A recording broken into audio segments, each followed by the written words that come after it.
हरे कृष्ण। आप सभी को देवशयनी एकादशी की आज बहुत सारी शुभकामनाएं। आज है आषाढ़ मास के शुक्ल पक्ष की एकादशी तिथि। एक ऐसी एकादशी तिथि जो हमारे जीवन में अनंत प्रकार के पुण्य फल और भगवान की कृपा लेकर आती है। एक सुंदर सुवर्ण अवसर लेकर आती है जब हम अपनी आध्यात्मिक साधना के प्रति, हमारी भक्ति के प्रति और गंभीर हो सकें। ये ऐसी एकादशी तिथि है जिसका पालन करने से मनुष्य के न सिर्फ पूर्व जन्म के पापों का नाश होता है, अपितु वो अपने आध्यात्मिक जीवन में परम भगवान श्री कृष्ण की विशेष कृपा प्राप्त कर सकता है। और सौभाग्य से ये एकादशी चातुर्मास के आरंभ काल में आती है, इसलिए भी इस एकादशी का महत्व और बढ़ जाता है। तो चलिए आज के इस देवशयनी एकादशी के उपलक्ष्य में हम श्रवण करते हैं इसी एकादशी से जुड़ी हुई पौराणिक कथा का, क्योंकि अगर आपने आज एकादशी का व्रत रखा है तो आपके लिए इस कथा का श्रवण करना अत्यंत आवश्यक है। तो चलिए आज की देवशयनी एकादशी व्रत कथा का आरंभ करते हैं। एक समय भगवान श्री कृष्ण से महाराज युधिष्ठिर ने प्रश्न पूछा। महाराज युधिष्ठिर ने पूछा, हे मधुसूदन, आषाढ़ मास के शुक्ल पक्ष में आने वाली एकादशी का नाम क्या है? इस दिन कौन से देवता की पूजा की जाती है और इस व्रत को कैसे रखना चाहिए? शास्त्रोक्त विधि क्या है इस व्रत की? कृपया आप इन सभी बातों को विस्तार से समझाइए। महाराज युधिष्ठिर के इस प्रश्न को सुनकर भगवान श्री कृष्ण ने मुस्कुराते हुए उत्तर दिया, हे नृप श्रेष्ठ, एक समय देवर्षि नारद ने भी ब्रह्मा जी से यही प्रश्न पूछा था और उस समय ब्रह्मा जी ने नारद मुनि को जो उत्तर दिया था वही मैं अब आपको सुनाने जा रहा हूँ। ध्यान पूर्वक सुनिए। एक समय नारद मुनि ने अपने पिता ब्रह्मा जी के पास जाकर उनसे कहा, हे पिताश्री, मेरा प्रणाम स्वीकार करिए। मेरे मन में एक जिज्ञासा है और वो ये कि मैं ये जानना चाहता हूँ कि आखिर ऐसा कौन सा व्रत है जिसका पालन करके मनुष्य समस्त पुण्य फलों को प्राप्त करता है और जो परम भगवान श्री हरि को प्रसन्न करने वाला है। नारद मुनि के इस प्रश्न को सुनकर ब्रह्मा जी ने कहा, हे पुत्र, तुमने समस्त प्राणियों के उद्धार हेतु श्रेष्ठ प्रश्न पूछा है। इस संपूर्ण जगत में एकादशी का व्रत ही ऐसा व्रत है जिसका पालन करके मनुष्य सभी प्रकार के पुण्य फल अर्जित कर सकता है। और इतना ही नहीं, एकादशी व्रत का पालन करने से वे परम भगवान श्री विष्णु को भी प्रसन्न कर सकता है। एकादशी का व्रत सभी व्रतों में सर्वश्रेष्ठ है। इस व्रत के द्वारा सभी पापों का नाश हो जाता है और जो आषाढ़ मास के शुक्ल पक्ष में आने वाली एकादशी है उसका नाम देवशयनी एकादशी है। इस व्रत के द्वारा भगवान विष्णु अवश्य प्रसन्न होते हैं।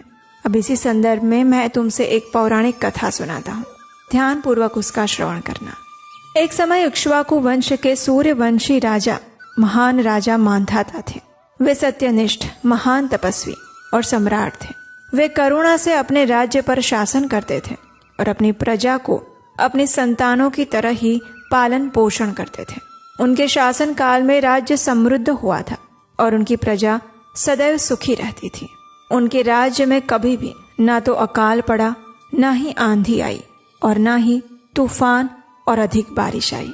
हर प्रकार की प्राकृतिक आपदाओं से उनका राज्य सदैव सुरक्षित रहता था। लेकिन फिर भी एक समय ऐसा आया कि किसी कारणवश देवतागण उनसे क्रुद्ध हो गए और इसके परिणाम स्वरूप उनके राज्य में भयंकर अकाल पड़ा। लगातार 3 वर्षों तक बारिश की एक बूंद भी नहीं गिरी और इसके कारण समस्त प्रजाजन दुखी हो गए। अन्न का एक दाना नहीं उगा।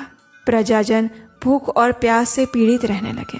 भोजन की कमी के कारण राज्य में कोई यज्ञ भी नहीं हो पा रहा था। इसलिए अकाल से पीड़ित होकर एक दिन समस्त प्रजागण दुखी मन से राजा के पास आते हैं और उनसे विनती करते हुए कहते हैं, हे राजन, समस्त सृष्टि का आधार वर्षा है और वर्षा ना होने के कारण हमारे राज्य में अकाल पड़ा है। लोग भूख से मर रहे हैं।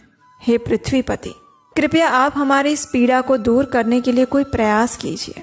अगर हमें शीघ्र ही इस अकाल से आश्वासन या वर्षा नहीं मिली तो हमारे पास किसी दूसरे राज्य में शरण लेने के अलावा कोई विकल्प नहीं रह जाएगा। कृपया हे राजन, हम सबकी रक्षा कीजिए। अपनी प्रजा की ऐसी आर्तवाणी सुनकर राजा स्वयं भी बहुत दुखी हो गए। उन्होंने प्रजा को आश्वासन देते हुए कहा, हे प्रजागण, आप सभी सही कह रहे हैं। आप में से कई लोग वर्षा ना होने के कारण दुखी हैं और राजा के रूप में मेरे पापों के कारण ही आप सबको ये कष्ट सहना पड़ रहा है, क्योंकि प्रजा को अपनी राजा की भूल का भुगतान देना पड़ता है। हालांकि मैं अगर गहराई से अपने पूर्व जीवन के ऊपर चिंतन करता हूँ, फिर भी मुझे अपने कार्यों में कोई दोष नहीं दिखाई दे रहा। मैंने आजीवन शास्त्र, धर्म और नियमों का पालन करते हुए जीवन यापन किया है। प्रत्येक आध्यात्मिक नियम का पालन किया है और ईश्वर के ऊपर पूर्ण श्रद्धा रखी है। फिर भी मैं आप सबकी पीड़ा को दूर करने के लिए प्रयास अवश्य करूंगा, इसलिए आप चिंता ना करें। मैं आपको वचन देता हूँ कि आपकी समस्या का समाधान निकाल कर ही वापस आऊंगा। इतना कहकर राजा अपनी सेना के साथ और कुछ मंत्रियों को साथ में लेकर वन की ओर चल पड़े। अनेक ऋषियों और तपस्वियों के आश्रमों में घूमते फिरते हुए अंततः राजा मांधाता ब्रह्मा जी के पुत्र ऋषि अंगिरा के आश्रम में जा पहुंचे। वे रथ से उतरे और आश्रम में उन्होंने प्रवेश किया। अंदर जाकर उन्होंने देखा तो महान तपस्वी ऋषि अंगिरा अपने साधना और तपस्या में लीन थे। राजा ने उनके पास जाकर उन्हें दंडवत प्रणाम किया और राजा को आया हुआ जानकर ऋषि अंगिरा आंख खोलकर उनके सामने बैठ गए। सबसे पहले ऋषि अंगिरा ने राजा से अपने राज्य का कुशल समाचार पूछा, तत्पश्चात उनके सगे संबंधियों का और अंत में राजा का कुशल पूछा। ये सुनकर राजा मांधाता ने कहा, हे ऋषिवर, आप तो त्रिकालज्ञ हैं, सब कुछ जानते हैं, फिर भी मैं आपसे अपनी चिंता व्यक्त करना चाहता हूँ। मेरे राज्य में पिछले 3 वर्षों से वर्षा की एक बूंद भी नहीं गिरी है। इस कारण अकाल पड़ा है और प्रजा व्यथित हो रही है। शास्त्रों के अनुसार प्रजा राजा के पापों के कारण ही व्यथित रहती है, लेकिन मैं धर्म के अनुसार ही शासन कर रहा हूँ। फिर भी मुझे इस बात का बिल्कुल बोध नहीं है कि मेरे कौन से अपराध के कारण मेरी प्रजा इस समय ऐसे अकाल का सामना करना पड़ रहा है। अब मैं इसी शंका का समाधान करने के लिए आपके पास आया हूँ। कृपया आप मुझ पर दया करें और मुझे बताएं कि मैं इस समस्या का समाधान कैसे कर सकता हूँ और अपनी प्रजा को कष्टों से कैसे मुक्त करवा सकता हूँ। इस संपूर्ण वृतांत को सुनने के बाद ऋषि अंगिरा ने कहा, हे राजन, इस समय सतयुग चल रहा है, जहाँ पर धर्म अपने 4 स्तंभों पर खड़ा है। ये युग समस्त युगों में सर्वोत्कृष्ट माना गया है। इस युग में केवल ब्राह्मणों को ही तपस्या करने और वेदों का अध्ययन करने का अधिकार प्राप्त है, लेकिन उसके विपरीत आपके राज्य में एक शूद्र है जो इस समय तपस्या में लीन हो चुका है और इसी अपराध के कारण आपके राज्य में वर्षा नहीं हो रही है। यदि आप अपनी प्रजा का कल्याण चाहते हैं तो इस शूद्र को तुरंत मृत्यु दंड दे दीजिए। जब तक ऐसा नहीं किया जाएगा तब तक आपका राज्य अकाल से पीड़ित ही रहेगा। ऋषि अंगिरा की यह बात सुनकर राजा अत्यंत दुखी हो गए। उन्होंने ऋषि अंगिरा से कहा, हे ऋषिवर, मैं दूसरे की निर्मम हत्या कैसे करवा सकता हूँ, और वो भी निर्दोष ऐसे व्यक्ति की जो स्वयं तपस्या में लीन हो? नहीं नहीं, हे ऋषिवर, मुझसे ये नहीं हो पाएगा। मेरा अंतरात्मा किसी भी परिस्थिति में इसकी अनुमति मुझे नहीं देगा। कृपया आप मुझे इस पाप से मुक्ति प्राप्त करने का कोई और दूसरा उपाय बताइए। अब ये सुनकर ऋषि अंगिरा अत्यंत प्रसन्न हो गए। उन्होंने राजा से कहा, हे राजन, प्रजा के प्रति तुम्हारी वत्सलता सच में सर्वश्रेष्ठ है। अगर आप उस शूद्र को मृत्यु दंड नहीं दे सकते तो एक और कार्य कर सकते हैं, और वो है आने वाले आषाढ़ मास के शुक्ल पक्ष में आने वाली देवशयनी एकादशी का विधि पूर्वक पालन कीजिए। अपनी प्रजा और परिवार के साथ सभी नियमों का पालन करते हुए इस देवशयनी एकादशी का अगर आप पालन करते हैं तो आपके समस्त पूर्व पाप कर्मों का नाश हो जाएगा। आपके राज्य में भरपूर वर्षा होगी और आपकी प्रजा सुख और संपन्न होगी, क्योंकि ये एकादशी का व्रत सफलता दिलाने वाला है और कष्टों को दूर करने वाला है। इतना कहकर ऋषि ने राजा मांधाता को एकादशी व्रत की संपूर्ण विधि जो थी वो क्या सुनाई, और ये सुनकर राजा अत्यंत प्रसन्न हो गए। उन्होंने ऋषि को प्रणाम किया, कृतज्ञता व्यक्त की, और फिर राजा मांधाता अपनी सेना के साथ वापस अपने राज्य में लौट आए। वहां आकर उन्होंने ये शुभ संदेश अपनी रानी को सुनाया, और फिर आने वाले समय में आषाढ़ मास के शुक्ल पक्ष में आने वाली देवशयनी एकादशी का व्रत उन्होंने पूर्ण श्रद्धा और निष्ठा पूर्वक पालन किया, और इसके परिणाम स्वरूप उनके राज्य में भरपूर वर्षा हुई। अन्न, फल, फूल इत्यादि से उनके खेत लहलहा उठे और इस प्रकार उनकी प्रजा अत्यंत संतुष्ट और संपन्न हो गई।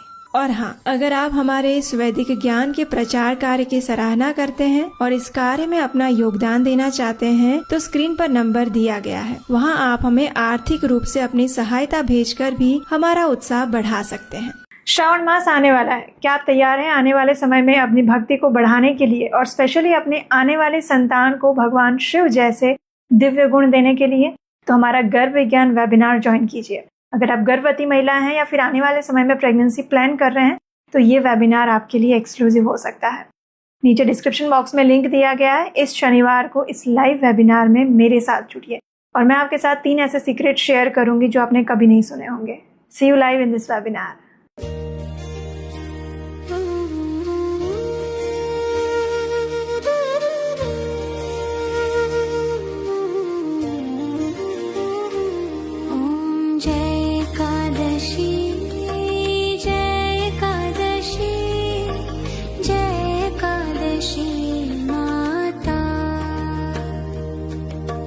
विष्णु पूजा रत को धारण कर शक्ति मुक्ति पाता। तेरे नाम गिनाऊं देवी, भक्ति प्रदान करनी। गण गौरव की देनी माता, शास्त्रों में वरनी। ओम जय एकादशी, जय एकादशी, जय एकादशी माता। विष्णु पूजा व्रत को धारण कर शक्ति मुक्ति पाता। मार्गशीर्ष के कृष्ण पक्ष की उत्पन्ना विश्वतारिणी जन्मी। शुक्ल पक्ष में हुई मोक्षदा, मुक्तिदाता बन आई। ओम जय एकादशी, जय एकादशी, जय एकादशी माता। पौष के कृष्ण पक्ष की सफला नामक है। शुक्ल पक्ष में होए पुत्रदा, आनंद अधिक रहे। ओम जय एकादशी, जय एकादशी, जय एकादशी माता। नाम शक्तिला माघ मास में कृष्ण पक्ष आवे। शुक्ल पक्ष में जया कहावे, विजय सदा पावे। ओम जय एकादशी, जय एकादशी, जय एकादशी माता। विजया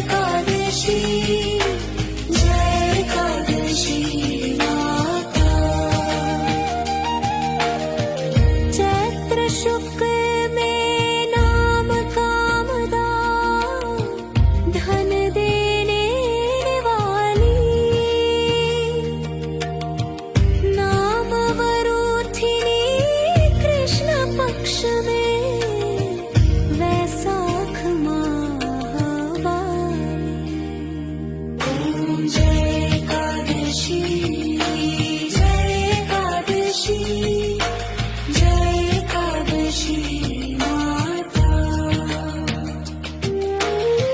शुक्ल पक्ष में होए मोहिनी अपराज्येष्ठ कृष्ण पक्षी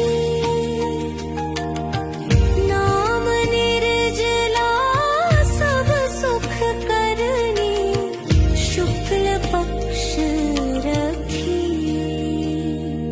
ओम जय एकादशी जय एकादशी जय एकादशी माता।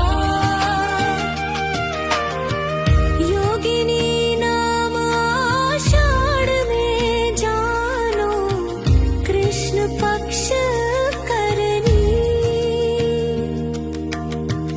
देवशयनी नाम कहायो शुक्ल पक्ष धरनी।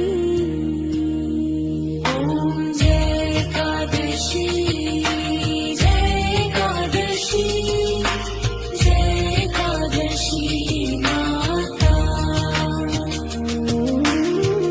कामिका श्रावण मास में आवे कृष्ण पक्ष कहिए